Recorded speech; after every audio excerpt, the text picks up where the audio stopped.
আসসালামু আলাইকুম। আজকে আসলাম মিরপুর বিআরটিতে আমার যে গাড়ির ডিজিটাল স্মার্ট কার্ডটা আছে সেটা তুলতে।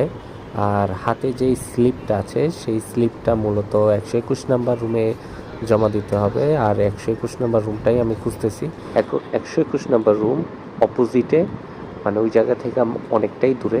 আর 121 নাম্বারের এই জায়গায় এসে দেখলো বিশাল বড় সিরিয়াল। 3 দিন বন্ধ গেছে, 3 দিন বন্ধ যাওয়ার পরেই মূলত আজকে সবাই আসছে, আমিও আসছি।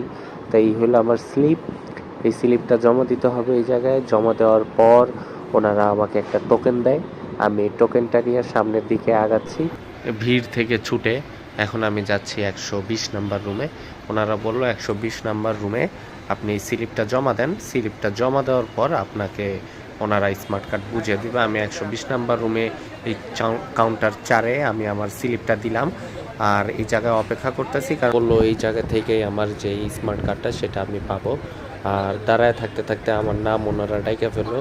আর ডাকার সাথে সাথে আমি আমার স্মার্ট কার্ডটা পেয়ে গেছি। স্মার্ট কার্ডটা পাওয়ার পর আমার অনুভূতি জাস্ট ছিল ওয়াও, খুবই ভালো লাগলো। এখন এই জায়গা থেকে বিদায় নিব। থ্যাংক ইউ, আল্লাহ হাফেজ।